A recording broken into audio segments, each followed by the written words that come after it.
everybody. Welcome to the podcast. This is the JRPG Report, episode 206. I'm your host, James Fisher. Thank you so much for coming in, friends.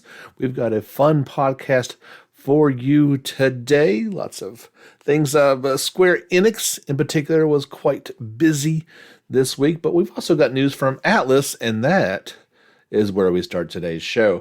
I kind of talked a little bit last week that they were doing something weird with some images on the website with countdowns and didn't know what it was. Well, we now will know what it was, and indeed it is a JRPG worth mentioning to you, and we'll lead the podcast with Soul Hackers 2 coming to the PlayStation 5, PS4, Xbox Series, Xbox One, and PC via Steam, Switch. And it's coming soon. It will launch in Japan on August the 26th. The next day, August 25th in Japan, August 26th. Worldwide, it'll have most languages covered, English and Japanese voiceover options.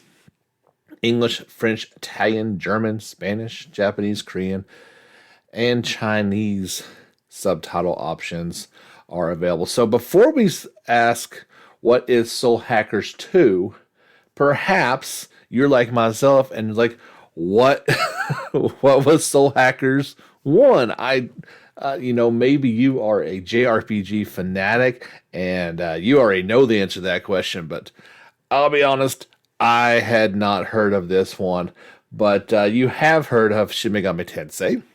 You have heard of Devil Summoner, perhaps. So this was Shin Megami Tensei Devil Summoner Soul Hackers.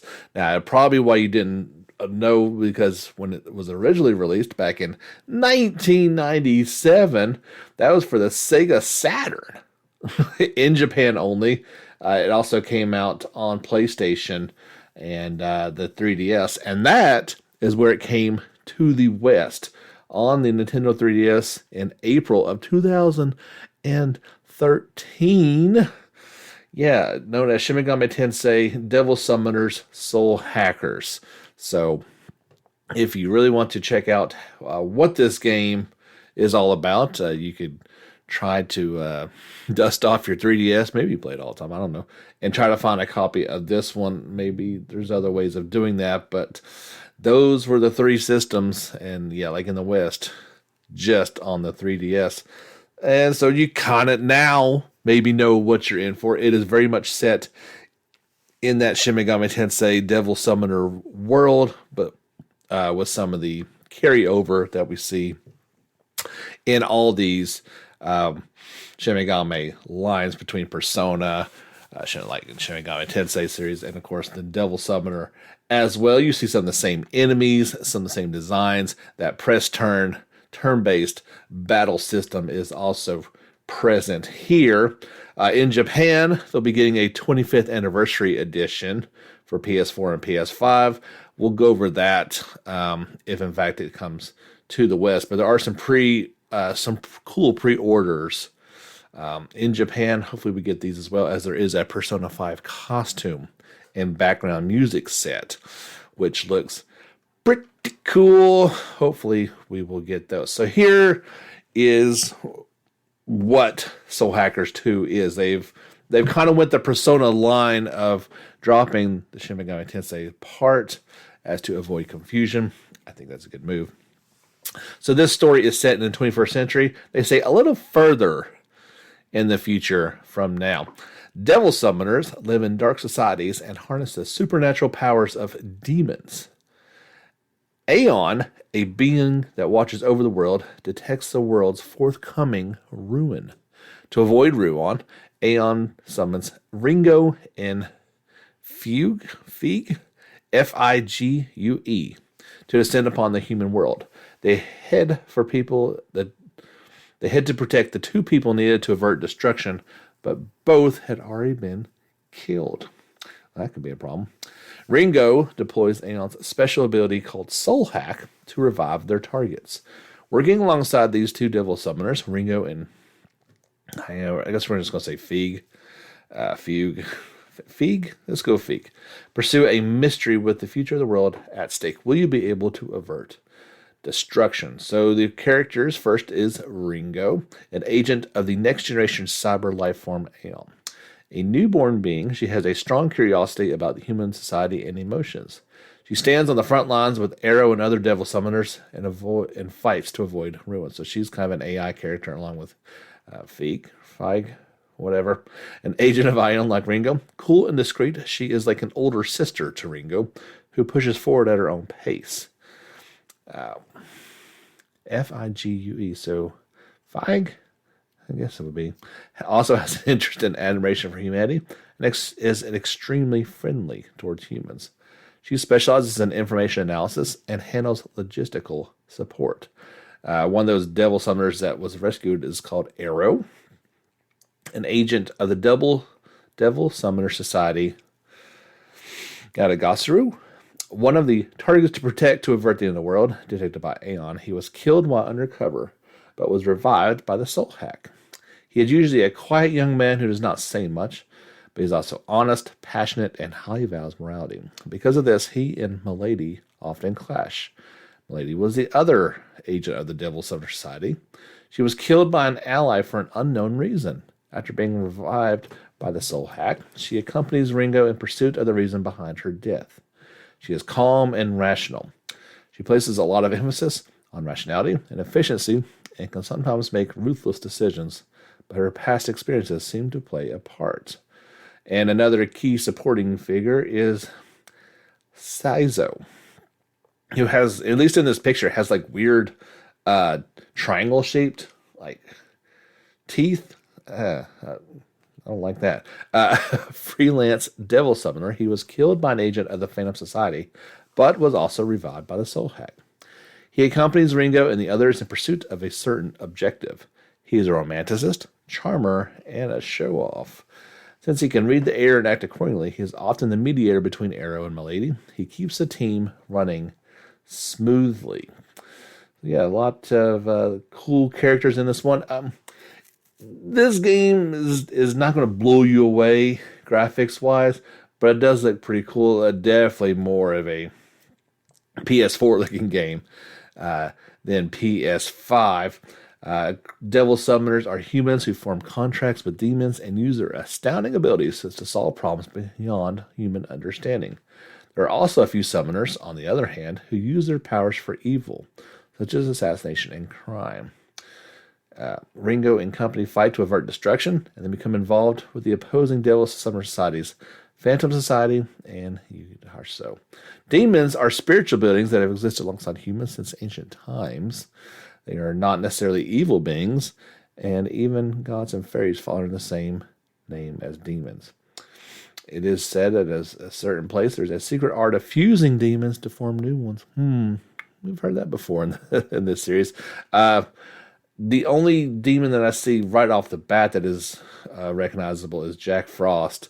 But I'm sure there are others. I think I saw another fairy type character that looked familiar. There are, of course, all-out attacks. They say enjoy an even more exhilarating battle system based on the familiar press turn systems of the Shin Megami Tensei and Persona series. This is led by a production manager who also worked on the Devil Summoner 2, Tokyo Mirage Sessions, and Shin Megami Tensei 5. The producer and directors had worked on Shin Megami Tensei Strange Journey, Devil Summoner, Soul Hackers. So he's been Ishidai has been working on this one for a while, as well as Shin Megami Tensei 4, and also Mr. Hirata, who worked on Heredia Historia and Tokyo Mirage Sessions. There was an overview trailer. If you were watching this on YouTube, you've already seen that. But yeah, I said this looks very interesting. If you are a fan, I would say more of the Shin Megami Tensei side than the Persona side. Just off initial impressions, it tends to lean more that direction, maybe a touch darker than Persona tends to be, although with plenty of dark elements to it, no doubt. But I don't see any school elements. There's not high school students running around. These are AI and devil summoners. So we'll keep our eye on this one. Like, don't have to wait long. It'll be out before we know it in August, so barring any setbacks. But yeah, a surprise announcement, and always a welcome one. We talked a few weeks ago about the Nintendo Direct and how refreshing it was. A title like Xenoblade Chronicles 3 getting announced and then having a short window until its release date. That was pretty nice, to say the least. One thing we do want to look out for, also from Atlus, is the next announcement. So these Persona 25th anniversary projects, there's been a few of them already announced. The next one is slated for sometime in February of 2022. If you're looking at your calendar, today is the 25th. They don't have much time to make this last announcement. And what is it going to be? I'll keep our fingers crossed that at least one of these is Persona 4 Golden coming to Switch and PS4. Maybe we finally hear about what the future of the series is as well. But yeah, if I hear anything, obviously we're going to hear something, and that'll be on next week's podcast. What surely would have been the lead this week, but kind of got bumped by the Soul Hackers announcement, was the future of Final Fantasy XIV.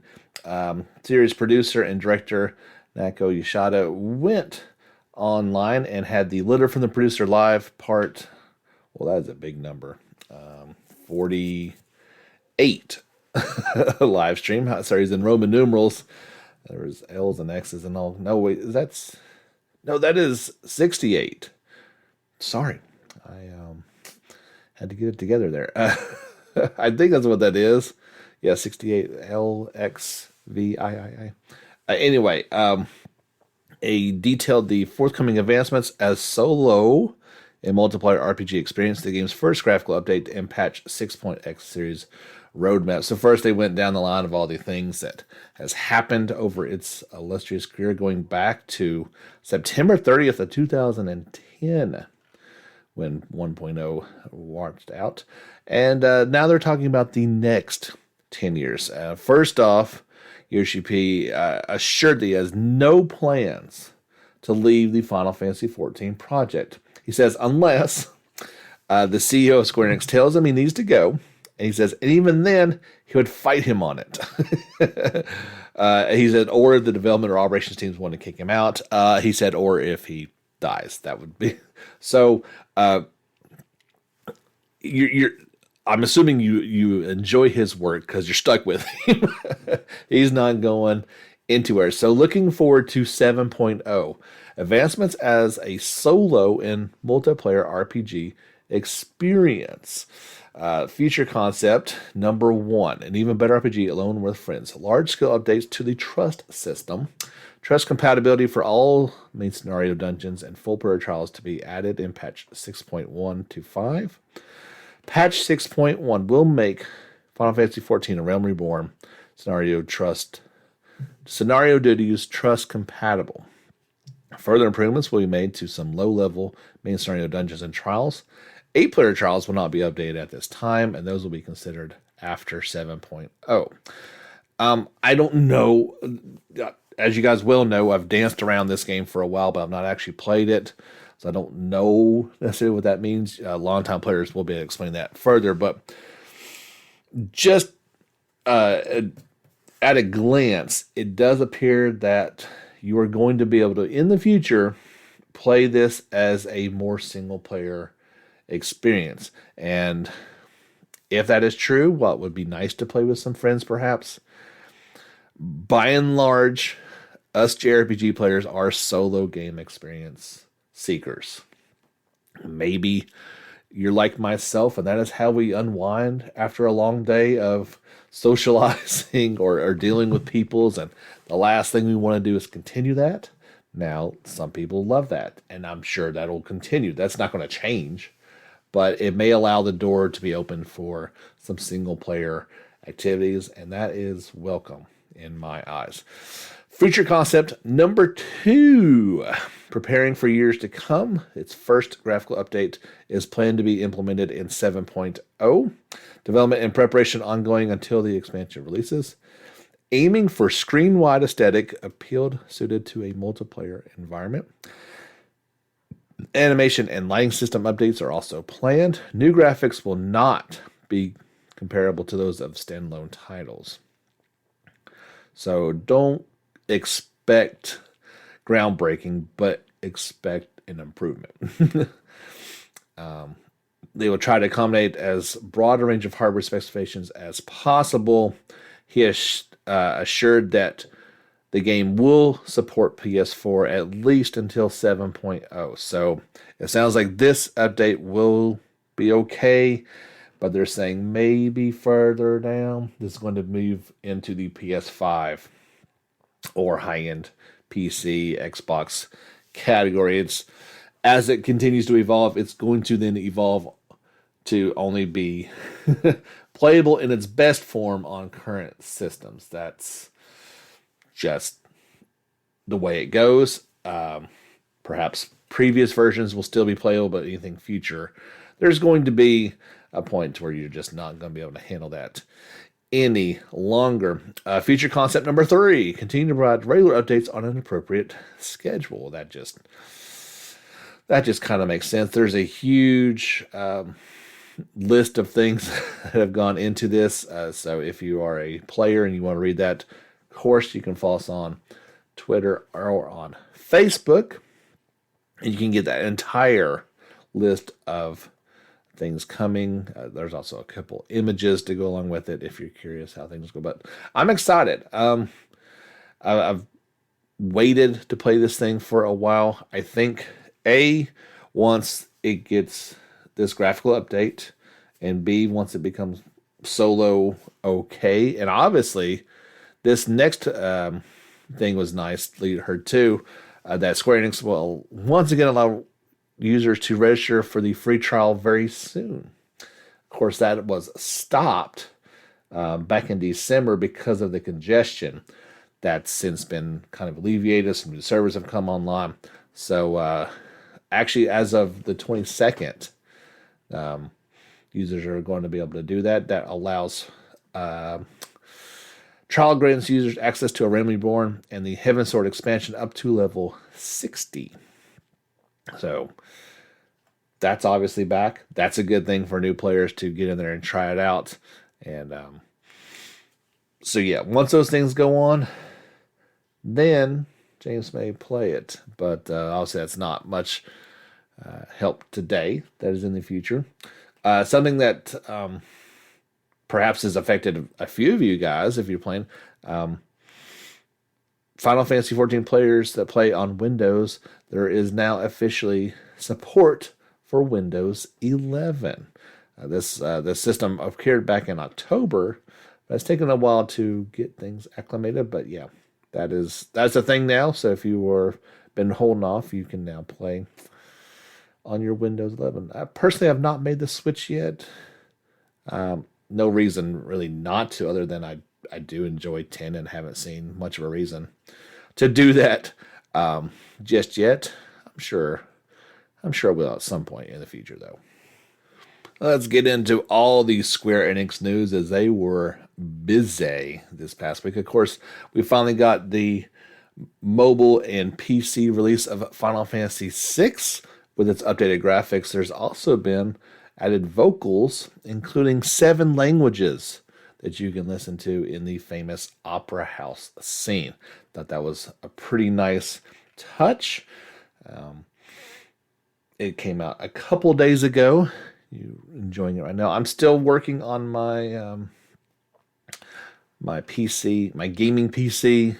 It's kind of just been sitting over there neglected, but I'm hoping I may have some time this weekend to put that together, and then possibly, if it works out well, could play this masterpiece. Square Enix also announced interest in more HD 2D remakes. Not really saying anything that we didn't also expect them to say. They expect to interest in doing more old Famicom titles in this fashion as what they are doing with Live Alive and Dragon Quest 3. Now, this is not an official announcement. This was during a live stream, but like I said, this is really nothing that we don't already know. So what would be those titles that would come, when you're completely remaking it, that does tend to go more the Famicom, the Nintendo route. It can also go into Super Nintendo as well, and possibly even just making an HD 2D version of some 3D games that didn't quite shine so brightly, perhaps. So that would be interesting to see what that next one is that they announce is coming in that fashion. They also said that mobile game division underperformed. That was the key term. Now, they didn't say it lost money. It didn't say it didn't do quite well. But I think they were expecting a little bit more, maybe as, people have been hunkered down for a couple years now, that they expected more money to come in mobile. That wasn't the case. And that they're not saying that these titles aren't still going to come, but perhaps just be a little bit better quality, maybe not as many of them. So I think this is a good announcement. I would like to see more time put into it, less gotcha elements, perhaps even if that means we got to pay a few dollars for a quality product and then not get bombarded with, hey, buy this, buy that. That would be welcome, to say the least. It was announced that we talked about the mobile title, Octopath Traveler Champions of the Continent, and it will launch this summer. In the West, there is registration for an Android closed beta test going on right now. Nothing more specific than just in the summertime, but it's coming. Here is the about. It's a new story that unfolds in the world of Australia. Enjoy high-quality graphics, engaging combat, and storytelling akin to Octopath Traveler in this prequel, optimized for mobile devices. So that answers at least one question that I had. Maybe you already knew this, but yeah, it's a prequel to the story of Octopath. They say the story. They say, what do you seek at Journey's End? A few years prior to the events of Octopath Traveler, Australia is ruled by tyrants hungry for wealth, power, and fame. While the tyrant's desires have unleashed a bottomless darkness upon the world, there are those who resist the darkness. You will meet them while traveling the world as the chosen ones of a divine ring. What will you obtain and what will you experience through this journey? Soon the story will lead you to the tyrants of the land. Key features include 2D pixel art enhanced with 3D CG effects, bringing the wondrous world of Australia to life with beautifully sized environments filled with side quests, dangerous bosses, and treasures. An evolved command battle system uses up to 8 party members with swipe controls that allow for fast-paced command selection. With over 64 characters at launch, explore an endless combination of characters to build your ultimate team. So there you go. There was a new trailer that came out for this. You're seeing this if you're watching this on YouTube. Interested in this one. We'll had to see. I don't know if this one was one of those ones that cost money or not, but it certainly seems like it could be one of those with all those characters involved. Or maybe it's just free with gotcha elements. We'll have to wait and see about how that comes this summer. In the West, Nier was in the news this week as Nier Automata celebrated its 5th anniversary. And here's my PSA announcement of, if you've not already played Nier Automata, go pick it up. It's not very expensive. It's not very long. It's definitely an action RPG, so maybe not my typical game, but I enjoyed every minute of it. If you played Nier Reincarnation, there's going to be another collaboration event with Nier Automata that's coming up here pretty soon, the next couple days, until March 14th. So if you missed out the first time, you'll be able to get that as well. There was a TV anime announced for the game. Kind of makes perfect sense, to be quite honest. This was nothing more than a tease, really. But yeah, there's going to be an anime coming for Nier Automata. Characters are perfect for it. So that makes a lot of sense, to be quite honest. No, word. I was always kind of surprised that we didn't get some sort of word of a sequel. I would suspect they're probably looking at that option due to its popularity and reverence. So we'll see if that announcement ends up coming in the future as well. We mentioned last week that Katakawa Games and Cloud Leopard Entertainment is bringing out a demo for Relayer, the mech strategy RPG, for PS4 and PS5. We had said it's coming out on February 25th. That's true if you live in Japan. The next day, February 26th, is when it will launch worldwide. This is a trial version. Get you a feel of the game. It includes the main story up to episode 7, Battle Simulator, 12 stages, Star Cube, which is character development, shop, and ship menu. Demo version save data can be carried over to the full version, allowing you to play onward from chapter 8. The maximum unit level in the demo is 30. Trophies cannot be earned in the demo. Come on now. Save data from the PS4 demo version can be used in the PS5 full version if you upgrade at some point during that time frame. Not my cup of tea per se gameplay wise, but it does look pretty cool. And I think a lot of people are going to dig it. Relayer is due out for PS4 and PS5 on March the 24th worldwide, and will have several language options available. I believe it's subtitled. I don't think there's any dub for this game, but yeah, it's looking pretty decent. Pokemon fans, there is a Pokemon Presents scheduled for, oh gosh, ad just popped up. Yeah, I see it. I see nothing but ad. Thanks. Don't you just love that? Where sometimes you're on a website and ads pop up and you really have no choice but to watch them or not, and you can't close them, seemingly. Okay, it's gone.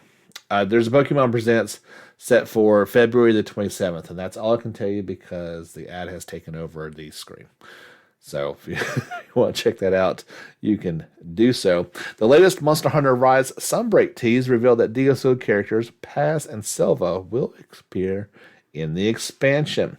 Director Yoshitake Suzuki took to Twitter to reveal the add-on hunters will appear as part of the story. There was a little concept sketch of the two, or three. Is that 2 or 3?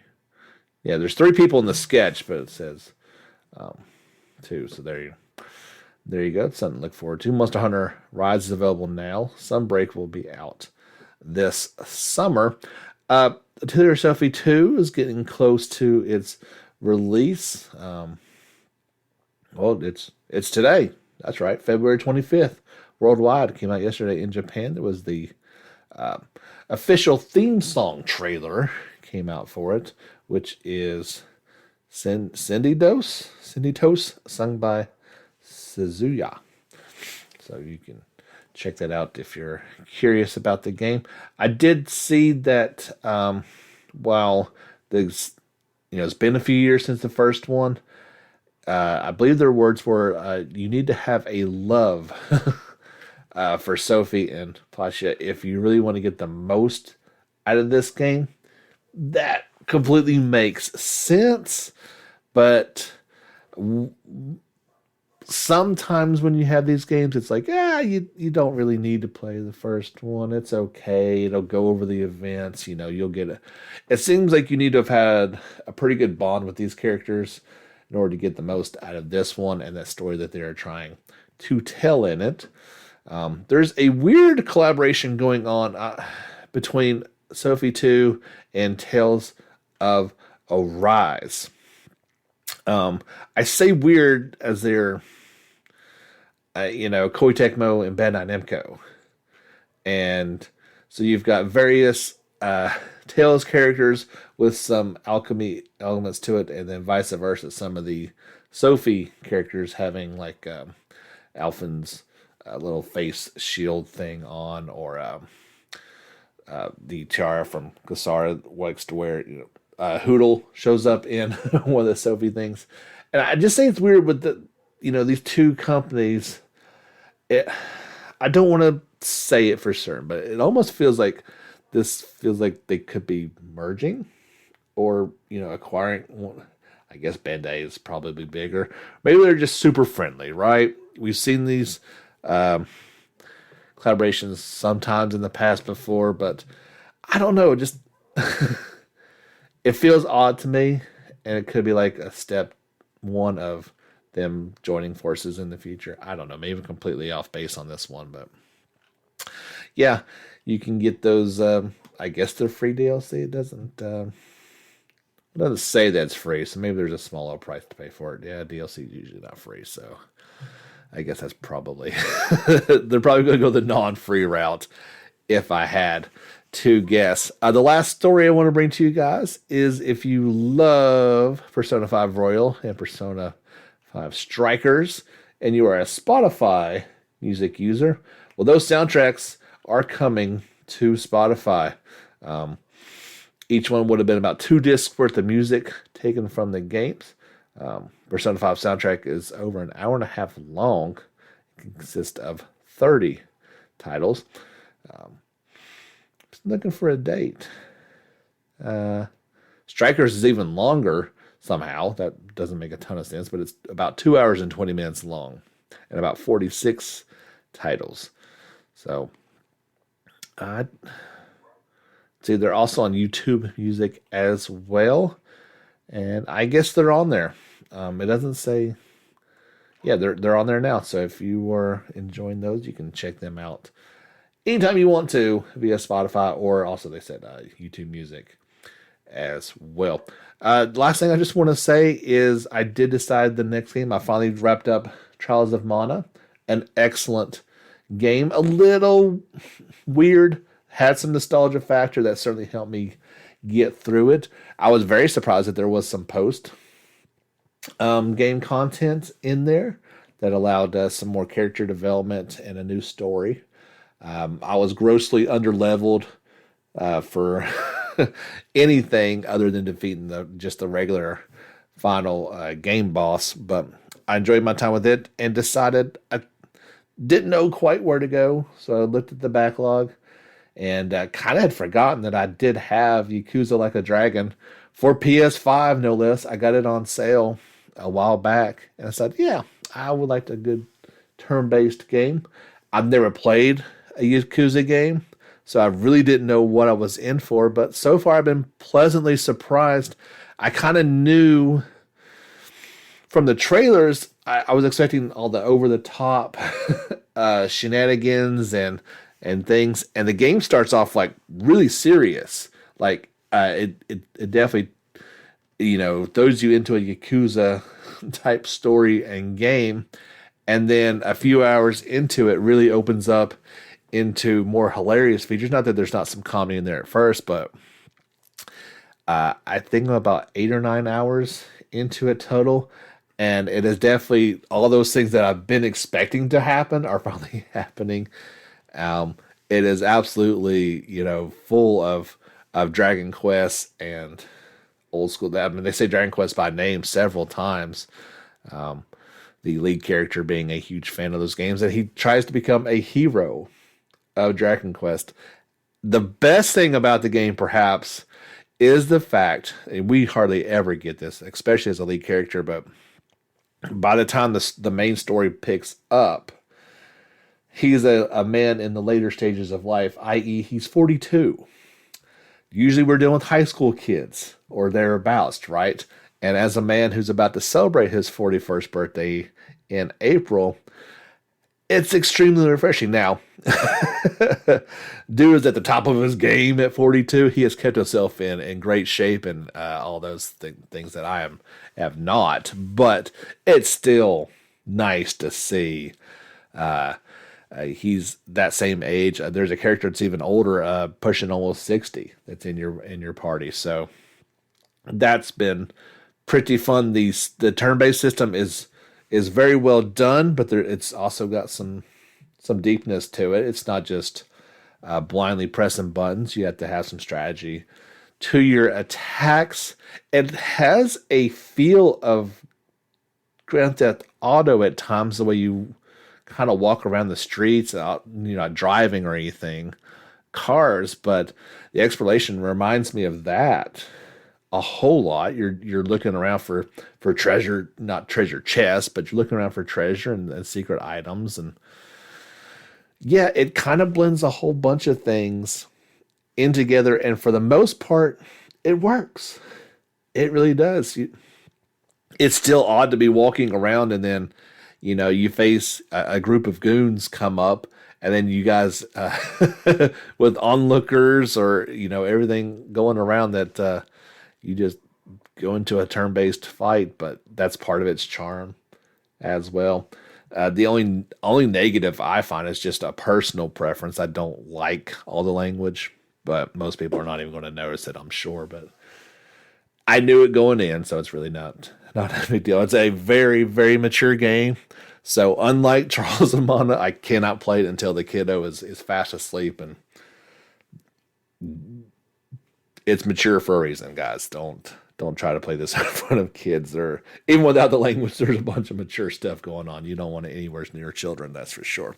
But I'm enjoying it, and I would highly recommend it to anyone. I got the PS5 version for like half off on sale at some point in time, so keep an eye out. That does happen, and get to those first little bit until the story picks up, and you're really going to start to like it, I do believe. But yeah, that's my announcement for the week. You guys, I'm sure, love keeping up on on games. And when I enjoy things, I do like to pass it along to you guys as well. That's going to do it for episode 206. We've got our part 2 of the Final Fantasy IX Sunday special coming out this Sunday. Go ahead and plug it after that. I believe it's March 6th.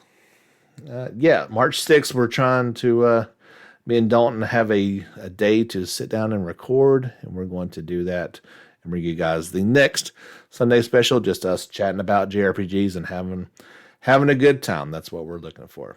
Thank you so much for checking in. Follow us on our social media channels to keep up to date with all the happenings. And if you really enjoy what you've heard today, give us a few bucks on Patreon. That would always be greatly appreciated. Thanks to all those who do that already. That's going to do it. We'll catch you guys next time. Until then, get back out there and level up.